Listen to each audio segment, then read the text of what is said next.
Acara ini didukung oleh Desa Pay, cashless-nya kerabat desa Indonesia, sebuah aplikasi pembayaran online.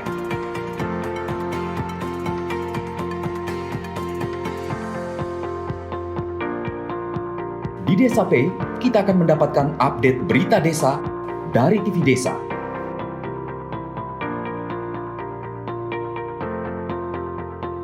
Unduh aplikasi Desa Pay segera.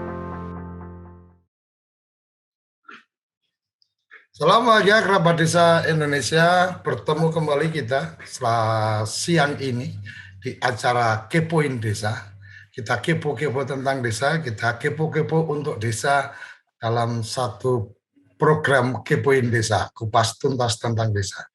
Menarik, beberapa waktu terakhir ada informasi tentang bagaimana percepatan pelaksanaan bantuan langsung tunai dari pemerintah yang kemudian terbit surat edaran bersama antara Dirjen Keuangan dengan Dirjen Pembangunan Desa dan Perdesaan.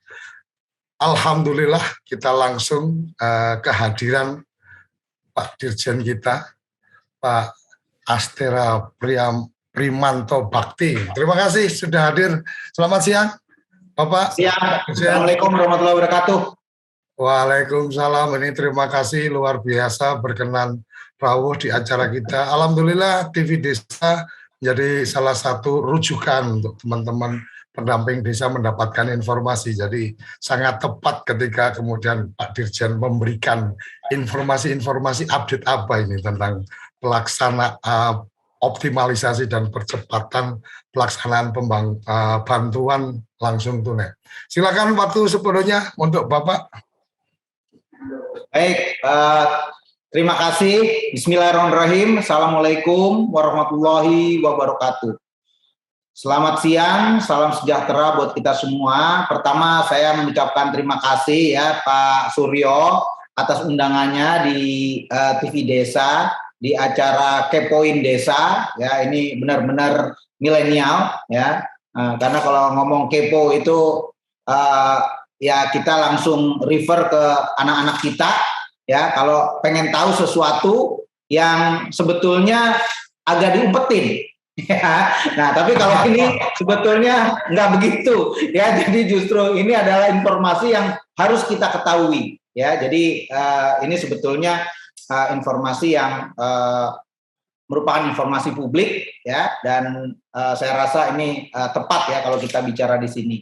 Saya juga ingin menyapa seluruh pemirsa ya yang mengikuti acara ini ya. Perkenalkan saya Astera Primanto Bakti, saya biasa dipanggil Prima ya. Jadi saya Direktur Jenderal Perimbangan Keuangan yang kebetulan menangani permasalahan transfer ke daerah dan dana desa. Jadi urusannya bukan cuma desa saja, tapi mulai dari provinsi, kabupaten, kota sampai desa. Ya, provinsi, kabupaten, kota ada 542 ya, ditambah desa yang hampir 75.000 ya. Nah, Bapak Ibu sekalian, kalau boleh saya ingin menyampaikan informasi ini secara lengkap. Jadi kita mulai dari isu yang sekarang selalu menjadi bahan bahasan di manapun, yaitu terkait dengan latar belakang ya kenapa kita harus mengeluarkan apa yang namanya BLT desa. Ya, kalau teman-teman di Kemendes biasanya BLT dana desa. Tapi sebetulnya itu sama saja ya, karena ini adalah bantuan langsung tunai yang diberikan dalam konteks yang diambil dari dana desa. Tolong slide-nya. Jadi saya akan cerita dulu di sini ya apa yang terjadi saat ini. Saya rasa Bapak Ibu sekalian udah tahu ya bahwa dengan adanya COVID-19 ya, ini betul-betul mengenai seluruh negara di dunia. Jadi 222 negara ini terjangkit. Dan kalau kita lihat itu di dunia ini hampir semuanya itu merah, bahkan ada yang merah tua, ada yang merah muda, ada yang pink. Ya, tapi ini semuanya merah. Ya, kecuali ada di daerah Antartika itu di atas yang warnanya putih karena nggak ada orangnya. Ya, tapi mostly ini semuanya merah. Dan kalau kita lihat di sini kumulatif kasusnya udah ada 200 juta. ya. Kemudian yang sembuh itu ada sekitar 180 juta, dan tingkat kematiannya ini cukup tinggi kalau untuk suatu pandemi, yaitu sekitar 2,13%. Ya, jadi sekitar 4,26 juta orang di seluruh dunia. Dan respon daripada seluruh dunia untuk ini beragam. Kenapa? Karena memang tergantung daripada kemampuan daripada daerah masing-masing. Tapi walaupun beragam, semuanya fokusnya sama, yaitu 3 hal. Yang pertama adalah masalah kesehatan. Karena ini adalah kaitannya dengan pandemi. Pandemi ini kaitannya dengan kesehatan. Karena adanya virus, waktu itu dimulai di Hubei, di Cina, di kota Wuhan, ya, kemudian menyebar dengan cepatnya ke seluruh dunia. Dan yang kedua adalah masalah perlindungan sosial. Hampir di seluruh dunia itu memberikan stimulus-stimulus yang fokusnya adalah 2 hal, yaitu gimana negara bisa membantu supaya ekonominya tumbuh, itu adalah fokus yang ketiga. Dan yang kedua adalah memberikan bantalan bagi masyarakat yang tentunya terdampak. Dan ini kalau kita lihat, ya sebagian besar ini masyarakatnya terdampak. Dan respon yang dilakukan oleh seluruh dunia ini seragam. Jadi kita semuanya melakukan vaksinasi, dan di sebelah kiri ini kelihatan ya progres vaksinasi global. Ya, Cina ini yang paling banyak, ya, dari juta dosisnya, ya. Itu sampai 1.688 juta dosis per 4 Agustus, ya. India itu 484, dan Indonesia ada di mana? Indonesia ada di 68,92 juta dosis, ya. Nah, ini merupakan game changer, ya, atau merupakan pembalik, ya, dari kondisi ini. Dengan orang diberikan vaksin, maka harapannya akan timbul suatu imunitas, ya, dan juga yang paling penting adalah memberikan confidence bahwa kita bisa lebih terjaga daripada virus COVID. Dan kalau kita lihat kasusnya di Indonesia, ya, per provinsi ini yang paling banyak memang di provinsi yang kegiatan ekonominya luar biasa kuat. Jadi mulai dari Jakarta, Jawa Barat, Jawa Tengah, Jawa Timur, dan lain-lain. Dan bukan berarti kalau yang ekonominya kurang pergerakan, karena ini semuanya tergantung daripada tingkat mobilitas. Makanya yang dilakukan oleh pemerintah adalah melakukan pembatasan atau yang kita kenal dengan nama PPKM. Bapak Ibu sekalian, ya, kalau kita lihat di slide berikutnya, ya, jadi per 3 Agustus ini kasus yang ada di Indonesia ini jumlahnya juga cukup tinggi, yaitu ada sekitar hampir 3,5 juta kasus kumulatif, dan kematiannya juga tinggi, 98,89 ribu. Jadi ada 98 ribu, ya, kematian, dan yang kasus aktifnya sekarang ada sekitar 524 ribu. Ya, walaupun yang sembuh juga cukup banyak, yaitu 2,87 juta. Ya, dan kalau kita lihat dari perkembangan kasus harian, ya, sekarang kita alhamdulillah berada kepada tren yang agak menurun. Nah, makanya kita perlu jaga ini dengan baik, ya. Nah, di awal-awal bulan itu sempat mencapai puncak sehingga rumah sakit itu yang namanya ketersediaan tempat tidur maupun ruangan-ruangan ICU dan lain-lain itu sampai tinggi sekali, bahkan di beberapa tempat sampai hampir mendekati 100%. Jadi banyak orang yang berjejer di luar, ya, untuk mengantri, ya, untuk bisa diberikan penanganan.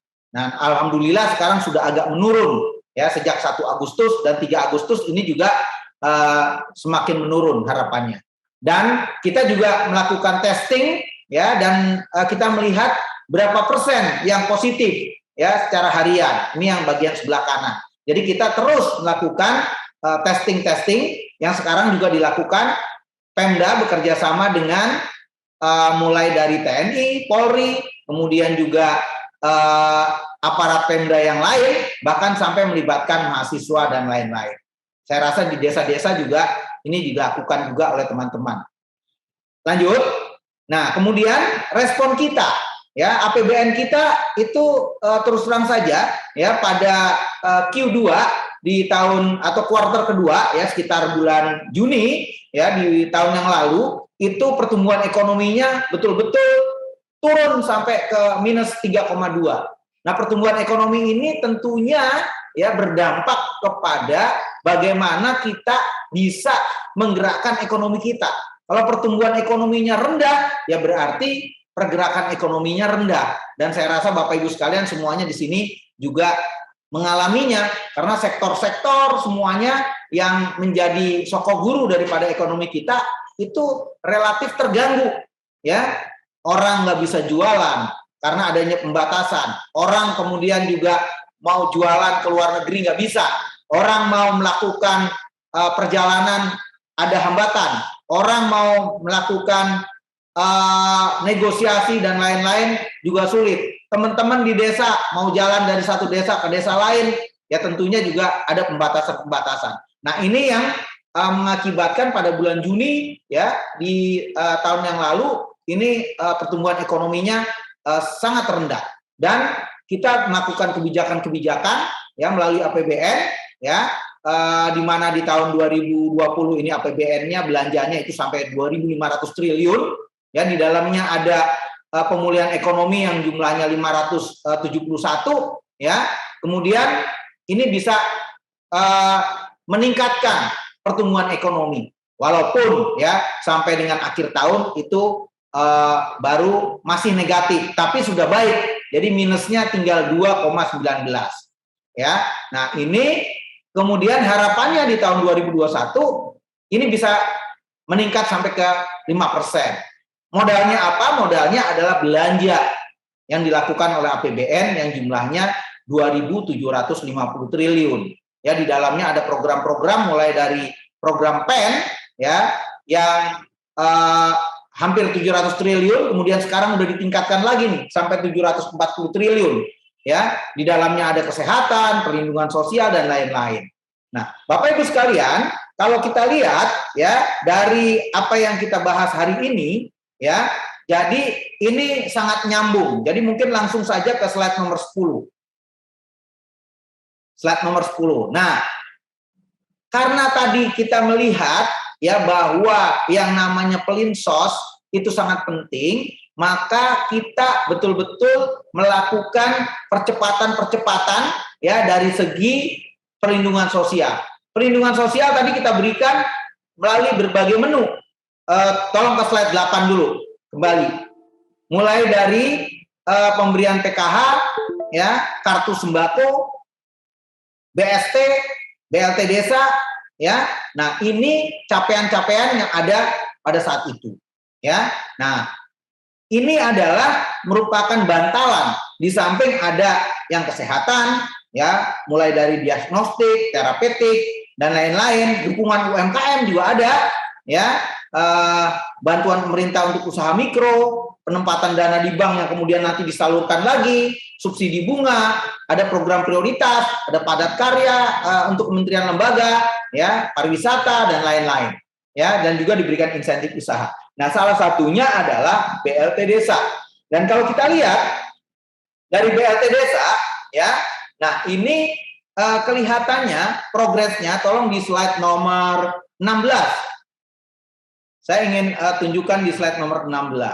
Di slide nomor 16, ya, ini progresnya kalau kita lihat dari nasional, ya, total penyaluran untuk BLT desa ya walaupun sekarang sudah sampai ke angka 9,8 triliun ya dan ini sudah sampai ke 53.000 desa tapi sebarannya ini masih belum menggembirakan. Maksudnya belum menggembirakan gimana? Kalau kita lihat sebaran bulanannya, tolong di slide nomor 18.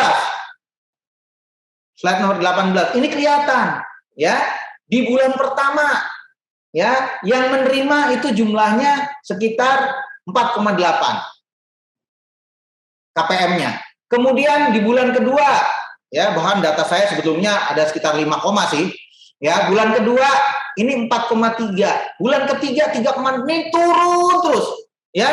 Dan sampai ke bulan ke-6, ya ini mungkin rencana ini kali ini. Ya, jadi kalau kita lihat ini turun terus.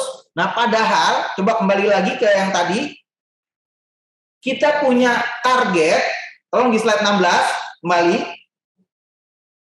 Kita punya target yang namanya BLT Desa itu adalah 8 juta KPM. Ya, keluarga penerima manfaat 8 juta. Kalau kita hitung tadi perencanaannya itu cuma sampai 6 juta. Jadi masih ada selisih 2 juta. Nah, ini adalah PR buat kita semua.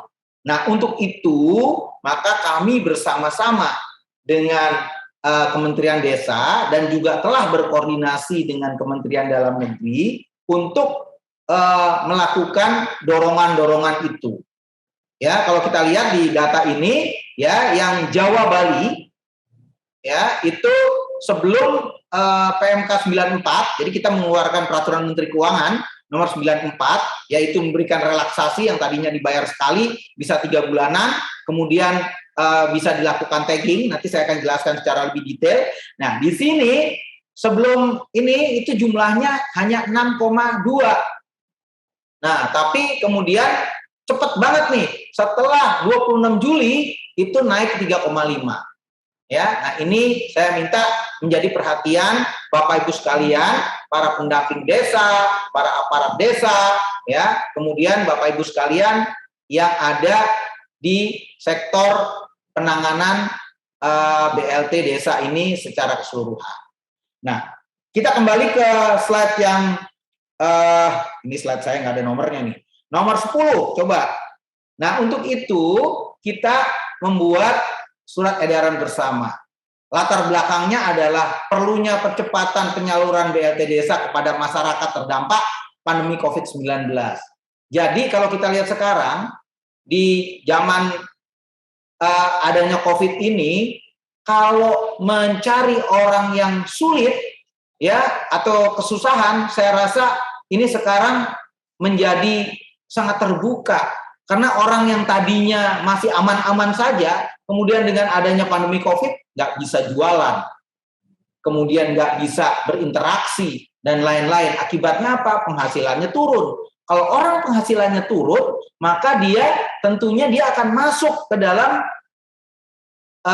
warga yang tidak punya kemampuan ekonomi dan akibatnya akan menjadi penduduk yang miskin. Nah, ini yang menjadi perhatian kita. Makanya ini adalah kebijakan yang disusun. Ya, yang pertama ini sebetulnya ini kebijakan yang lama ya, yang mungkin juga Bapak Ibu sekalian juga perlu juga melihat secara lebih detail.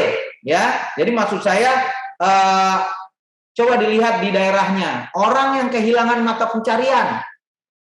Orang yang belum terdata, orang yang rentan dengan sakit kronis, ya, walaupun ini sebenarnya kalau dikaitkan dengan kemiskinan juga agak kurang nyambung ya, tapi saya lihat banyak sekali desa yang menjadikan ini kriteria, ya. Nah, kecuali kalau memang yang menderita penyakit kronis ini adalah memang anggota keluarga yang bekerja, ya, atau dengan adanya warga yang kena penyakit, akibatnya biayanya banyak keluar dan akibatnya dia masuk di dalam kelompok keluarga yang miskin. Kemudian keluarga miskin yang terhenti menerima JPS, ya. Nah, sebetulnya kalau kita lihat definisi umumnya adalah semua penduduk desa yang miskin itu berhak, kecuali yang mendapatkan bantuan sosial dari pusat. Ya, jadi kalau menurut saya ini walaupun ini kriterianya seperti ini, ya, tolong dilihat lagi, ada nggak orang-orang yang walaupun adanya di luar ini, ya, tapi dia belum menerima bantuan yang dari pusat, itu dia berhak. Nah, caranya gimana? Ya, caranya tentunya metodenya seperti yang kita lakukan pada tahun yang sebelumnya, yaitu tentunya harus melalui musyawarah desa. Ya, karena Musdes ini adalah satu mekanisme yang kita gunakan untuk melakukan cross-checking dan konfirmasi.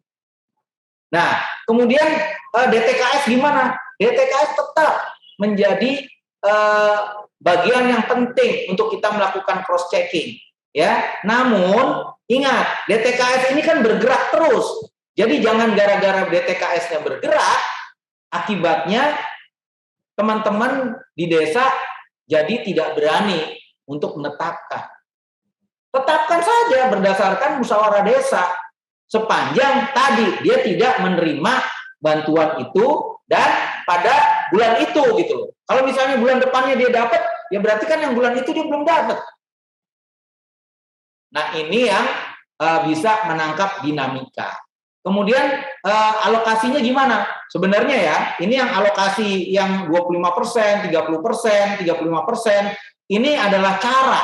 Karena tujuan akhirnya adalah 8 juta KPM. Dan kalau anggarannya kita lihat, totalnya ini adalah 28,8 triliun. Jadi ini gede banget. Ya, dari jumlah dana desa semua yang ada, itu sebenarnya sampai 40% daripada dana desa ini boleh dipakai. Walaupun di sini ini dipilah-pilah, ya, maksimal 25%, ya, untuk yang sampai dengan 800 juta. Kemudian 30%, tapi di belakangnya dibuka bahwa Pemda ini bisa menambah kalau keluarga miskinnya ternyata lebih banyak. Ya, jadi Bapak Ibu sekalian, jangan cara melihatnya yang maksimalnya dulu nih, tapi lihat kenyataannya berapa yang harus dapat. Nah, nanti baru dilihat ya mekanismenya gimana. Karena nanti dengan persetujuan Pemda ini bisa di-upgrade ya jumlah ini 25, 30, 35 karena sebetulnya yang kita anggarkan adalah 28,8 triliun ya. Jadi itu cukup sebenarnya untuk menampung 40% daripada dana desa ini untuk BLT. Ya, jadi Bapak Ibu sekalian silahkan lihat ya, walaupun di sini ada batas-batas maksimal, ini adalah mekanik, tapi yang kuncinya adalah yang terakhir. Pemda dapat menambah alokasi jika keluarga miskinnya banyak ya, atau lebih daripada angka itu. Ya, kemudian cara pendataannya gimana? Ya coba lihat, dulu di tahun 2020 kita bisa dapat loh 8 juta. Ya, lihat coba data yang di tahun 2020 itu sekarang kondisinya gimana? Kalau saya kok ya menduga dengan kondisi COVID yang masih panjang, rasa-rasanya kok agak jarang ya, yang dulunya dapat sekarang jadi nggak dapat gara-gara dia sudah tidak termasuk lagi orang yang miskin. Ya, mungkin kalau gara-gara error dari data, ya itu bisa saja terjadi. Nah, ini yang kita minta Bapak Ibu sekalian, para pendamping desa dan lain-lain, ya. Nah, tolong betul-betul memperhatikan ini, ya. Nah, jadi coba lihat, karena kan dulu tercapai ya. Nah, jadi ini betul-betul tolong diperhatikan ya. Kemudian kita menyalurkannya gimana? Ini ada relaksasi penyaluran. Jadi ini bisa disalurkan 3 bulan sekaligus dan nanti juga saya akan berikan gambaran lagi yang lebih detail. Dan untuk itu kami di Kementerian Keuangan mengeluarkan SE nomor 7 dan dari Dirjen Pembangunan Desa dan Perdesaan itu juga mengeluarkan surat Dirjen nomor 65 dan ada surat dari Mendagri. Nah, jadi itu adalah gambaran secara garis besar yang ada di SEB. Kemudian kita lihat kasus lanjut slide berikutnya. Nah, kalau kita lihat ya realisasinya tadi saya sudah sampaikan ya bahwa dana desa ini bukan hanya tadi untuk yang BLT, tapi juga ada yang 8% untuk penanganan kegiatan pandemi COVID. Yang ini sih kelihatannya sudah bagus. Ya, kami cek di data kami ini udah 80%. Ini hampir seluruh desa ini sudah menganggarkan itu. Ya, dan kalau kita lihat per 2 Agustus ini penyaluran dana desanya totalnya sudah 50%. Jadi 36,24 triliun. Ya, yang BLT-nya tadi udah saya sampaikan ya ada sekitar 9,82 triliun. Jadi 34% dari target. Ya, yang untuk penanganan PPKM mikro ini sudah 4,71 triliun, jadi 81,73% dari target. Nah, ini telah disalurkan ke 5,34 juta KPM Walaupun tadi seperti saya bilang, ini nggak ajak nih terimanya, karena tiap bulan berikutnya tambah lama tambah turun. Nah ini yang jadi PR kita. Ya, kalau kita bisa mengajakkan ini, ya, jadi jumlah deviasinya atau perbedaannya antara bulan pertama dan bulan berikutnya ini semakin kecil, jadi pasti ini akan capaiannya akan besar. Karena kita tuh punya targetnya itu 8 juta loh. Ini baru 5,34 dan anggarannya dari dana desa itu sebenarnya 40% tuh kalau kita lihat 28,8 triliun ya. Jadi ini harus kita dorong. Yang paling penting adalah tadi sesuai dengan ketentuannya. Nah, di sini yang terbesar adalah petani dan buruh tani ya, 55%. Nah, karena ini pasti adalah bagian yang paling rentan di desa. Ya. Dan Bapak Ibu sekalian, saya juga ingin mengingatkan kembali di slide berikutnya, ya, bahwa penggunaan dana desa ini dengan adanya COVID-19 yang tadinya menunya banyak sekali, ya, ini mulai dari pemulihan ekonomi, ada jaring pengaman sosial, padat karya tunai, pemberdayaan ekonomi dan lain-lain, ya, kemudian pengembangan sektor prioritas, ini sekarang dilakukan refocusing. Jadi utamanya sebenarnya yang dua ini sebelah kanan. Yang lainnya bukan berarti nggak boleh dijalankan, tapi selesaikan dulu yang A dan B ini. Ya, jadi BLT dan pendukung penanganan pandemi COVID. Dan kalau misalnya kita lihat secara umum, ya ini sebetulnya nyambung. Seperti pemberdayaan usaha mikro dan kecil. Kalau misalnya desanya bisa lebih berdaya, tentunya jumlah penduduk miskinnya akan bisa menurun, ya, dan juga APBDes-nya bisa bertambah, dan APBDes yang nambah tentunya desanya yang ada program aman COVID itu jadi bisa semakin kuat, ya.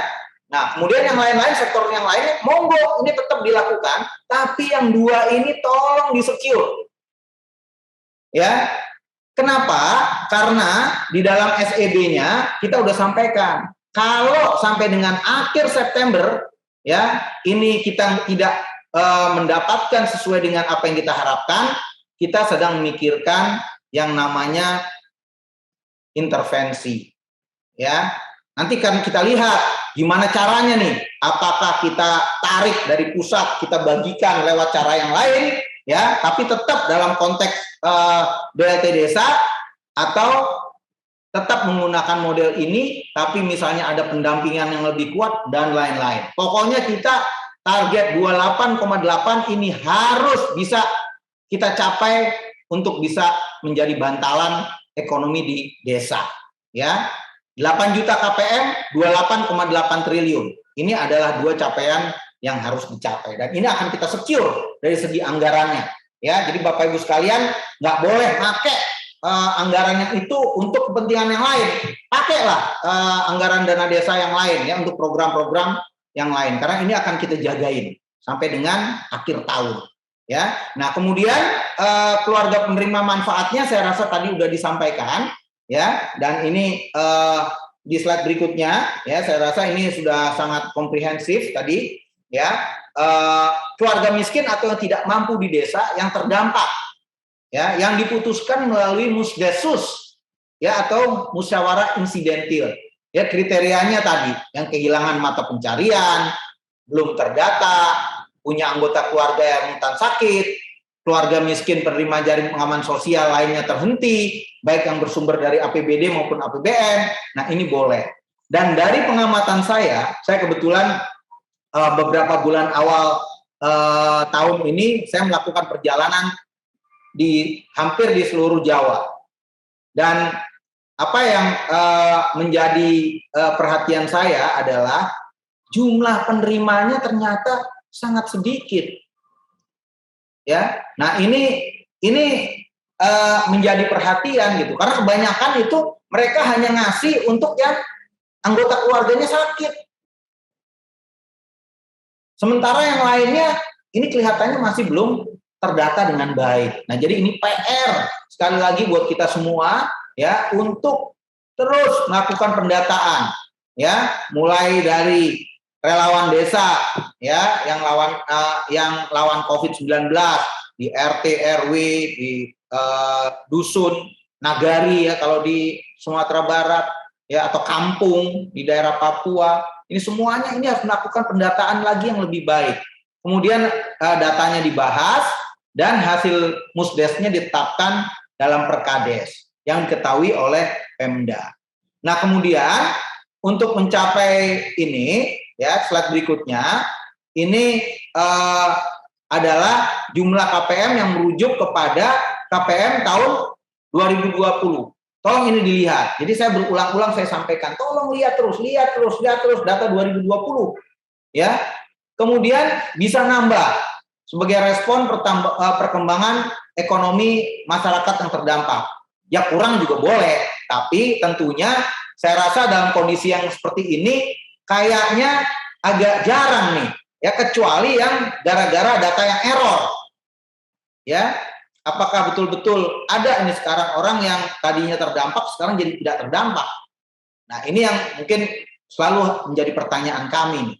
Ya, kemudian tadi ya penambahan dilakukan oleh Musdes dan pembayaran BLT Desa kepada KPM tambahan ini tidak berlaku surut apabila desa telah melakukan pembayaran BLT Desa. Misalnya nih, ada tambahan baru ketemunya di bulan Juli ini, ya dia nggak boleh minta. Yang Januari Juni gimana Pak? Tidak boleh. Jadi hanya dari bulan Juli ke depan. Nah, ini harapannya supaya betul-betul ada fairness juga gitu ya. Dan ini kan sebetulnya harusnya di awal udah kita lakukan nih. Kenapa ini tidak dilakukan? Nah, ini yang harus betul-betul kita jaga. Dan relaksasinya apa? Lanjut di slide berikutnya. Nah, ini. Jadi kita memindahkan dokumen Perdes mengenai APBDes yang semula syarat salur tahap 1 jadi syarat salur tahap 2. Kenapa? Karena masih banyak ya desa yang ternyata terhambatnya itu gara-gara Perdes tentang APBDes ya. Saya nggak tahu nih penyebabnya apa, karena pada saat saya jalan keliling Jawa ceritanya macam-macam ya. Ada yang gara-gara mau pemilihan, ada yang macam-macam lah ya.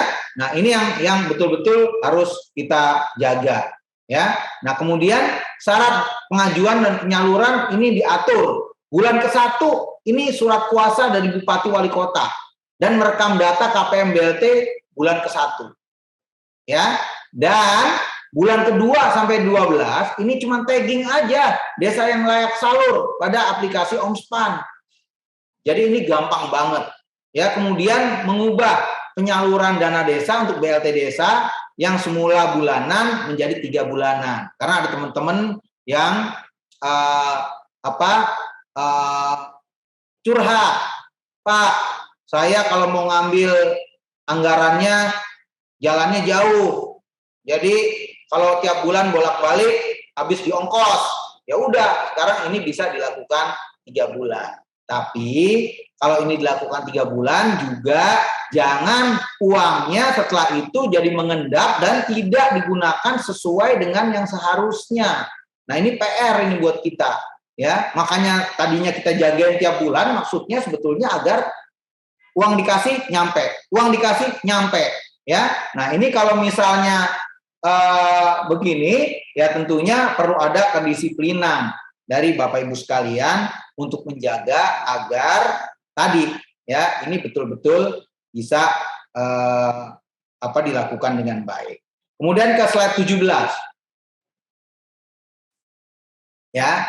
Slide 17 ini sebetulnya adalah good news nih ya.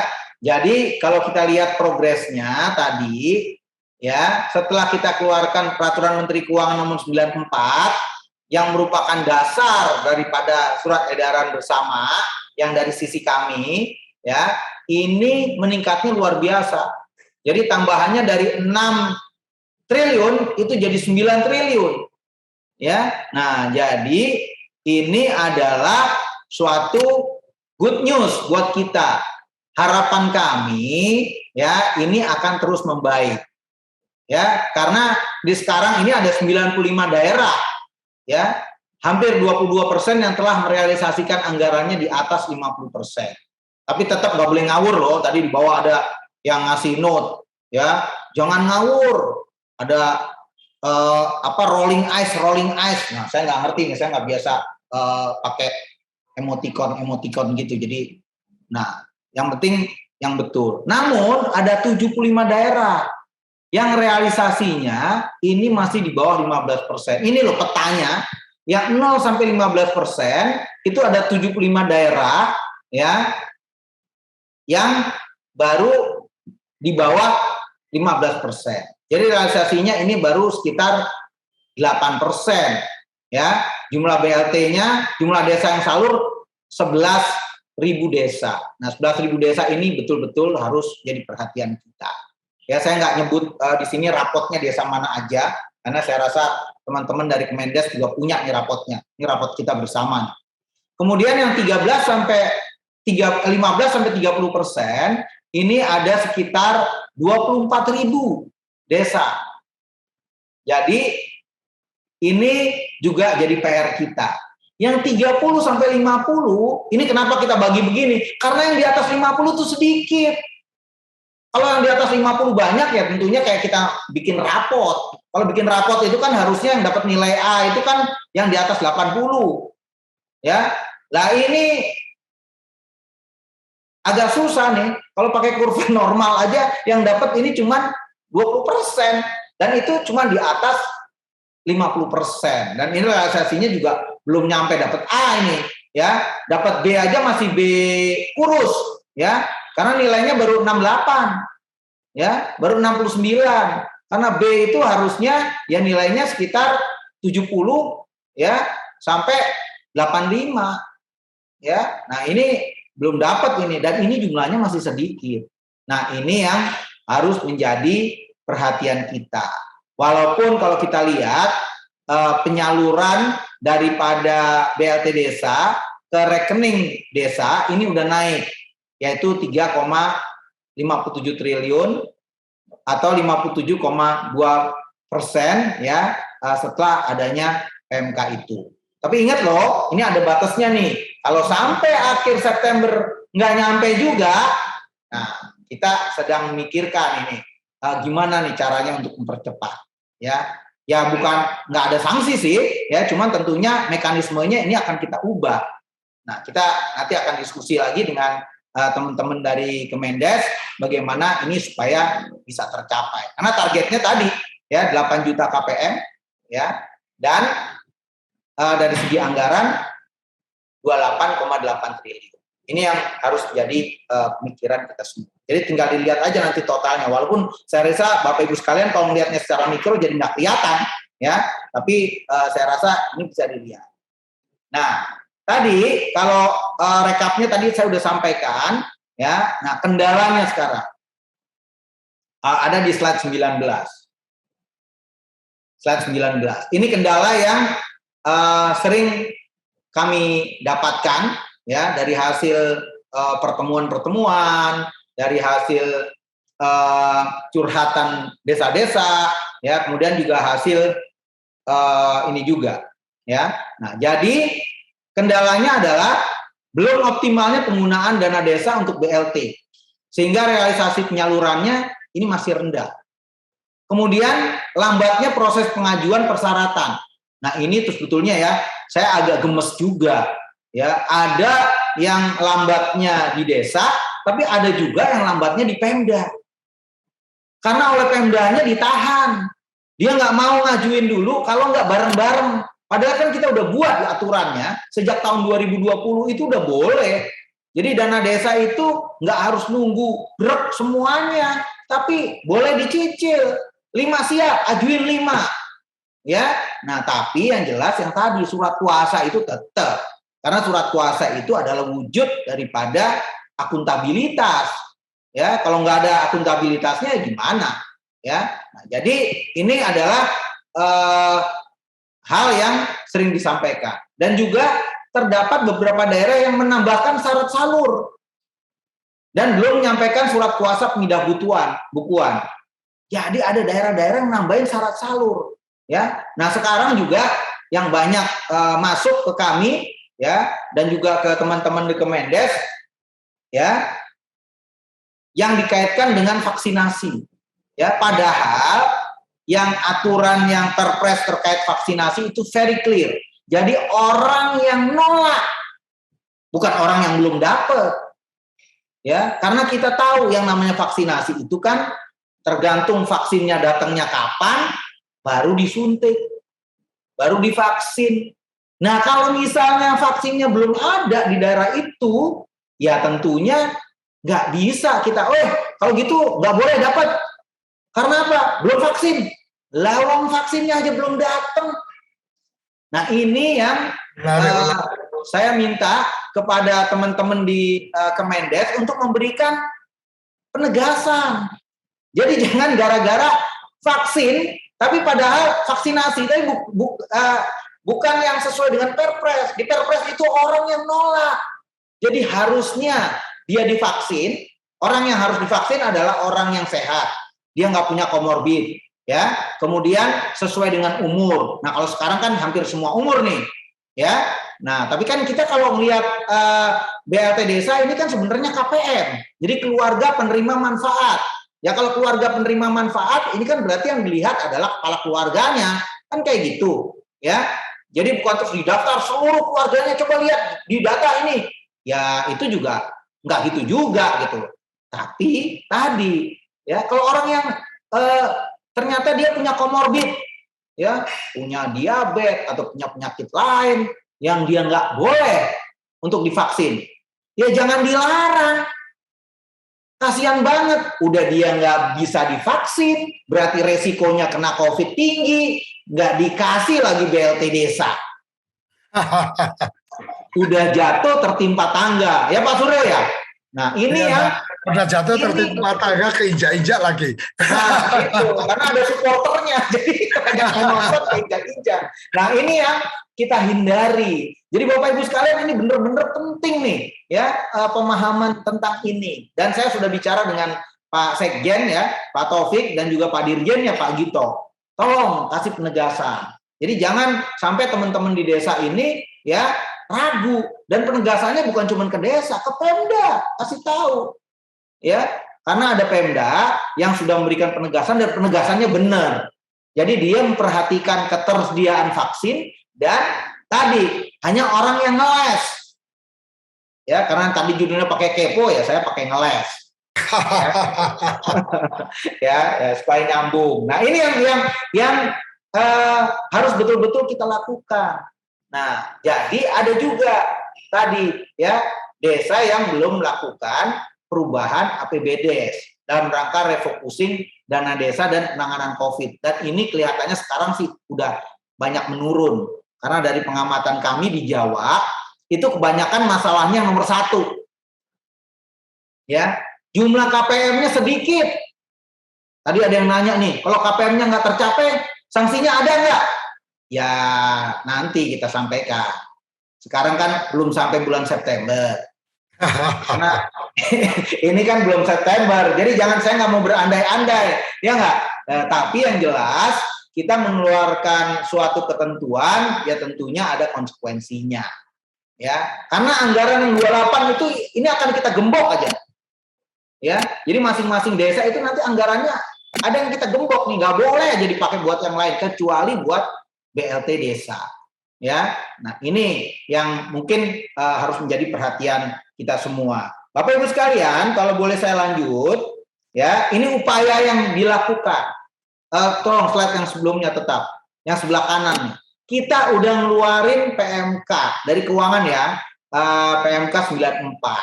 Kita sudah melakukan sosialisasi ke seluruh Pemda, desa, Kanwil Perbendaraan, karena nanti yang bayarin adalah Kanwil Perbendaraan dan KPPN. Ini kantornya Kementerian Keuangan, ya. Bagaimana untuk bisa menjalankan ini. Kemudian SEB yang menjadi topik kepoin ini, kepoin desa ini, ya tadi udah disampaikan dan saya rasa Pak Dirjen dari Kemendes juga udah menyampaikan atau mungkin malah Pak Sekjen atau Pak Menterinya, ya bahwa kita memang concernnya sama. Ya, kemudian Menteri Dalam Negeri juga mendorong Pemda. Ya, ada surat nomor 140. Nah, jadi ini adalah upaya yang maksimal yang kita lakukan pada saat ini. Ya, karena Bapak Ibu sekalian, ini sampai Pak Presiden aja ngomongnya bolak-balik ini. Gitu loh. Jadi tolong ini benar-benar menjadi perhatian. Pak Presiden itu betul-betul memperhatikan rakyatnya sampai yang ke desa. Beliau tuh mikirin, ini kalau ada COVID ini gimana nih orang-orang miskin yang ada di desa. Lah kok kita giliran bagi kok angel.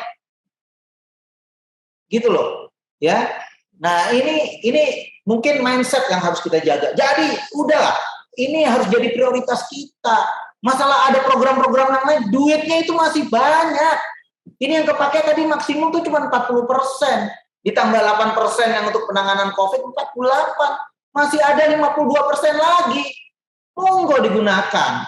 Toh sekarang dalam kondisi COVID begini, kita kalau mau melakukan padat karya tunai juga ya sama saja dengan melakukan penularan COVID kan. Nah itu juga ada cost-nya. Jadi harus dilihat kapan waktunya kita bisa melakukan itu. Bukan berarti nggak boleh, tapi lihat timingnya. Ya, nah jadi Bapak Ibu sekalian tolong lihat. Ada program-program SDGs. Ya SDGs maksud saya lakukan. Apalagi sekarang kan baru pendataan saja, ya. Jadi belum masuk ke pada pelaksanaan, ya. Nah, jadi tolong itu betul-betul dilihat dengan baik. Ya, kalau mendata saja kan saya rasa juga anggarannya nggak banyak itu. Ya, kalau cuma untuk mendata saja, ya. Karena harusnya itu nanti yang SDGs-nya yang masukkan saja ini jadi program. Karena sebetulnya udah ada itu programnya di sebelah kiri tadi yang di awal saya sampaikan, ya. Karena SDGs itu kan desa yang bisa menyediakan pangan, bisa pendidikan, bisa kesehatan. Lah itu semuanya, ya itu memang menjadi ini. Tapi kembali lagi, ya nanti kita lihat dong prioritasnya yang mana. Apalagi sekarang dalam kondisi COVID. Jadi ini tolong betul-betul diperhatikan, ya karena ini menjadi perhatian kita semua nih. Sampai Bapak Presiden ini selalu bicaranya itu. Kemudian peran pemerintah daerah. Nah ini juga penting nih. Slide berikutnya. Pemda. Kami sudah ngoprak-oprak Pemda. Mulai rapat dengan gubernur. Supaya gubernurnya ngingetin bupati wali kota. Percepat pengajuan penyaluran dana desa dan BLT desa. Ya, karena BLT desa ini dananya dari dana desa. Jadi kalau dana desanya nggak nyalur, maka BLT-nya jadi nggak bisa. Walaupun kita lakukan sedikit modifikasi. Mendorong dan memastikan Pemda ini bayar ke KPM-nya. Makanya di sini kalau ada dinas PMD ya di masing-masing daerah, ya tolong Bapak Ibu sekalian lakukan fungsi itu. Lakukan pendampingan. Ada pendamping desa betul, tapi pendamping desa kadang-kadang kalau nggak pede juga ya kasih tahu. Karena direction-nya ini harusnya dari dinas, ya. Jadi nggak bisa nih tembak langsung, ini langsung seolah-olah pendamping desa ini jadi tahu segalanya, ya enggak lah, ya. Karena kan kebijakan ini kan tetap ada kaitannya dengan Pemda. Nah, Pemdanya ini tolong betul-betul perhatikan. Dan mendorong pendamping desa memfasilitasi. Nah, ini bagian yang pendamping desa. Tolong fasilitasi, ya terlaksananya percepatan pelaksanaan BLT desa dan capaian target KPM, ya. Karena ini sebenarnya modal loh. Ya, buat pendamping desa kalau mau nyalon itu, wah ini Bapak ini nih biasanya ini nih yang dorong-dorong pembagian BLT. Ya itu tapi di luar konteks. Ya, tapi menurut saya ini adalah suatu hal yang positif gitu loh. Jadi jangan cuma dilihat dari fungsi itu, tapi ini yang kita dorong adalah sesuatu yang sangat positif. Dan pemerintah desa, Pemdes yang tidak dapat melakukan BLT secara optimal, pembayarannya dapat dilakukan oleh pemerintah pusat. Nah ini yang tadi saya bilang tunggu dulu lah sampai September karena itu saya pasang kata dapat. Kita lihat sampai akhir September. Caranya gimana ya nanti kita lihat. Ya. Dapat itu artinya bisa dilakukan bisa enggak gitu ya Pak? Ya bisa dilakukan bisa enggak. Makanya ini lihat keadaan Pak. Siap. Ya, karena kan ini saya nggak mau berandai-andai karena sebetulnya defaultnya ya niat ingsunnya kami itu adalah tetap didorong melalui mekanisme yang ada.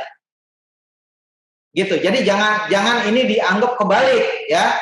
Wah, ini pemerintah pusat mau ngambil alih, enggak sebetulnya. Tapi kita mau dorong. Ya, kita justru mau dorong ini supaya cepat. Gimana? Nah, tapi kan orang kalau udah didorong-dorong nggak bisa, ya terus gimana? Ya, kita harus tetap melakukan suatu action. Nah, ini yang menjadi pengingat ini buat kita semua. Sehingga harapan kami dengan adanya pengingat ini, yang mudah-mudahan Bapak Ibu sekalian di desa ini bisa melakukan ini dengan baik. Mungkin itu yang bisa saya sampaikan. Ini masih ada 10 menit nih. Ya, mudah-mudahan. Ya, cukup jelas. Ya, matur nuwun. Terima kasih Pak Prima. Panggilannya Pak Prima ini cocok. Kedirjenan yang dijabat karena perimbangan keuangan. Jadi Pak Prima ini cocok. Ini kepoin memang kita pakai bahasa yang ngepop, walaupun akhirnya yang ngobrol ya yang sudah silver gini kan Pak. Jadi ini kan lebih. Oke, Bapak, ini yang menarik ada catatan saya adalah tentang bagaimana ternyata permasalahan, mungkin bukan permasalahan, tantangan untuk percepatan itu ada yang memang sumbernya dari desa, ada yang sumbernya dari Pemda. Bahkan yang menarik tadi adalah adanya beberapa daerah yang saya tahu di media itu menyampaikan tentang syarat salur. Jadi walaupun ibu-ibu sepuh nggak punya keluarga nggak akan dikasih bantuan kalau kemudian tidak vaksin dan seterusnya. Walaupun sebenarnya secara kesiapan vaksin seperti yang tadi Bapak sampaikan ini targetnya untuk yang mana dulu dan seterusnya. Nah, Bapak, yang kemudian menarik berikutnya adalah tentang angka yang tadi disampaikan 8 juta KPM, kemudian sekarang baru 6 juta. Apakah ini yang menarik adalah updating teman-teman di desa ini, salah satunya kan kemudian menyisir lagi. Oh, ini udah dapat dari program-program yang lain dan seterusnya. Apakah angka itu kemungkinan karena memang adanya bantuan-bantuan dari pihak lain, mungkin dari Kementerian Sosial atau mungkin dari yang lain sehingga membuat itu turun? Itu satu.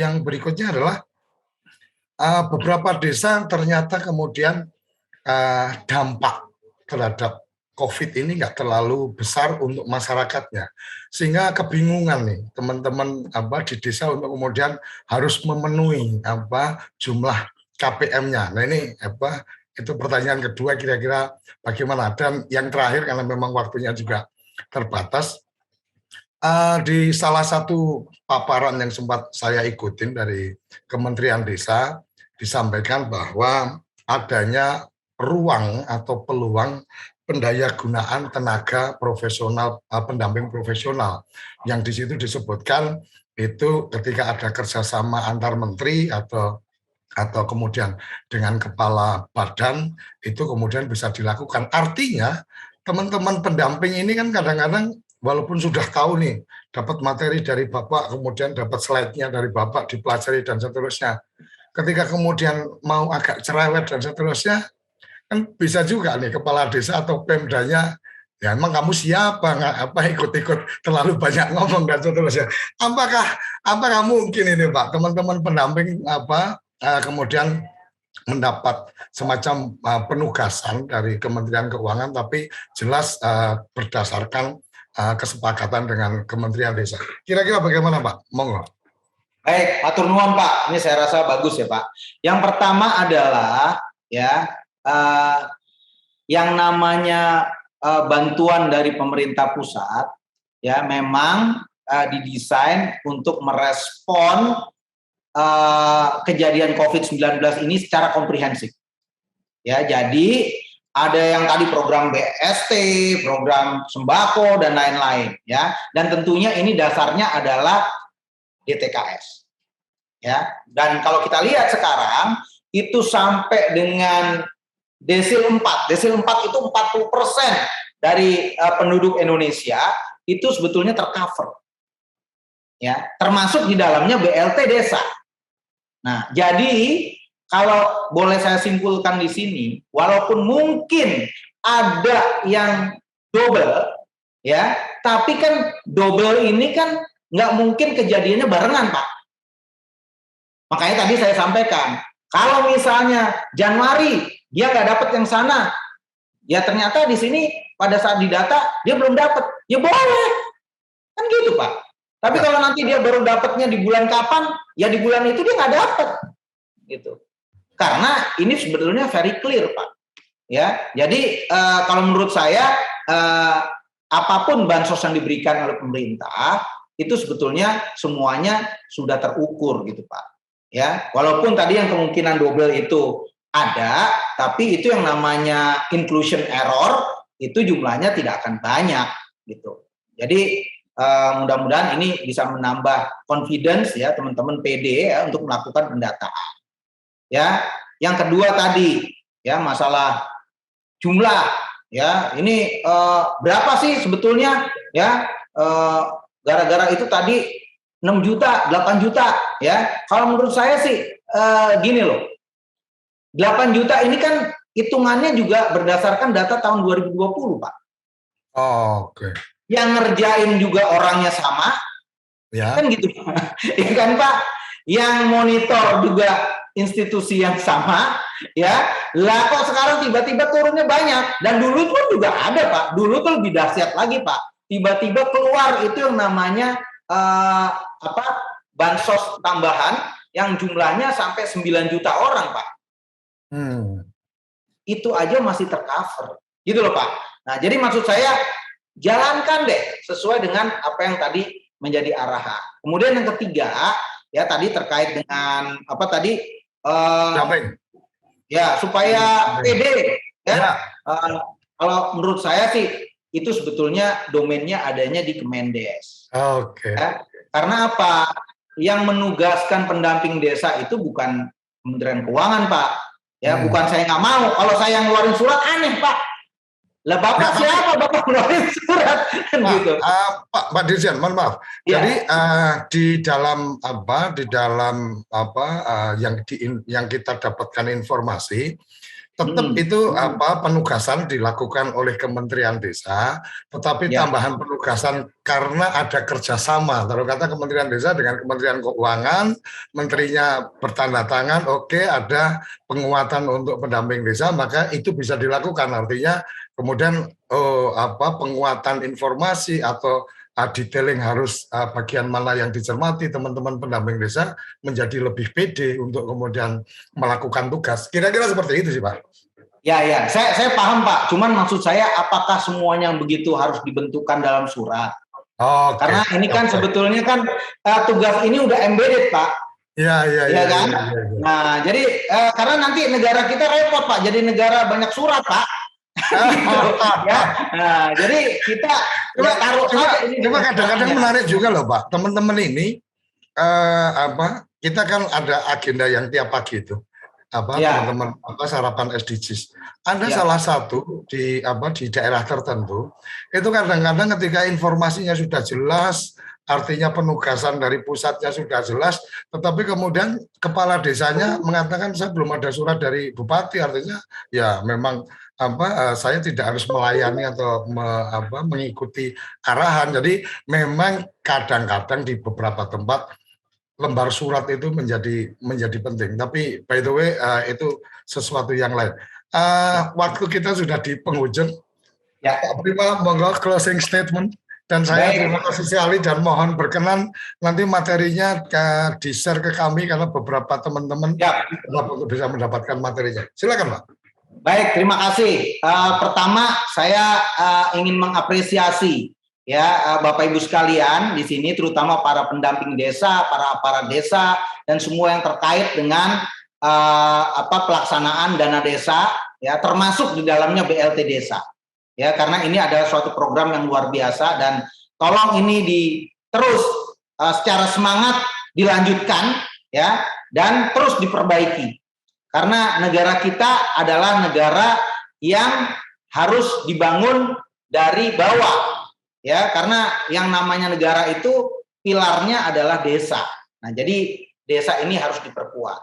Kemudian yang kedua terkait dengan BLT dana desa, terus lakukan pendataan, ya. Dan kalau misalnya ada permasalahan, diskusikan, ya. Karena kami tuh nggak keberatan kalau misalnya habis itu kita harus ngundang kepala daerahnya, ya, atau kepala desanya, kita undang, nanti kita bisa bareng-bareng dengan Kementerian Desa dan Kementerian Dalam Negeri. Tapi kami ingin program ini berjalan dengan baik, ya. Dan yang ketiga, saya ingin mengajak kita semuanya berdoa menurut agama dan kepercayaan masing-masing dengan khusyuk, ya, dengan konsisten, istiqomah, ya, agar bencana pandemi COVID ini segera berlalu dari negara tercinta ini. Karena ini betul-betul merupakan ujian, ya, dari Allah Subhanahu wa taala buat kita semua, ya, untuk melihat konsistensi kita, ya. Nah, jadi kita berusaha tapi jangan lupa berdoa, dan yang terpenting jaga kesehatan. Patuhi prokes dalam melaksanakan tugas, dan jangan sekali-kali melakukan negosiasi dengan kesehatan, ya. Jadi itu memang harus dilakukan. Makanya tadi saya tetap pakai masker, tapi begitu anak buah saya sudah keluar baru saya copot, karena saya betul-betul saya nggak mau, ya, kita tidak menjaga prokes. Mungkin itu yang bisa saya sampaikan, dan saya terima kasih. Wabillahi taufiq wal hidayah. Assalamualaikum warahmatullahi wabarakatuh. Waalaikumsalam warahmatullahi wabarakatuh. Terima kasih sekali Pak Dirjen, Pak Prima. Setelah nanti kami mendapatkan materinya, share materi, seperti biasa kerabat desa, link untuk mendapatkan share materi nanti di deskripsi channel YouTube kita akan kita sampaikan, dan kerabat desa yang ada di klub Sarapan SDGs, insya Allah kita share melalui grup WA Sarapan SDGs.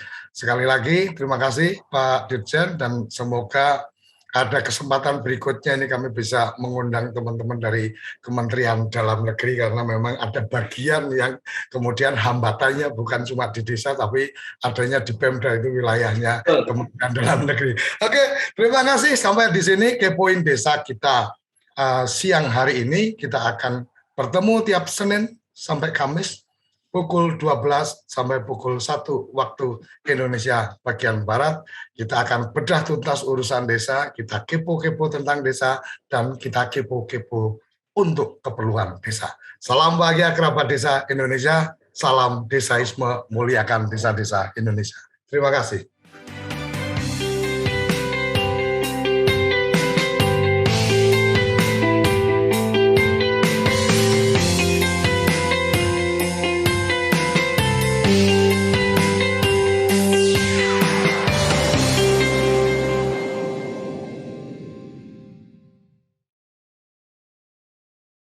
Acara ini didukung oleh Desa Pay, cashless-nya kerabat desa Indonesia, sebuah aplikasi pembayaran online.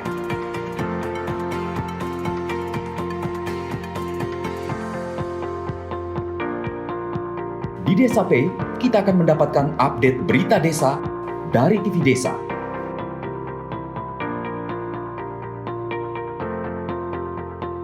Unduh aplikasi Desa Pay segera.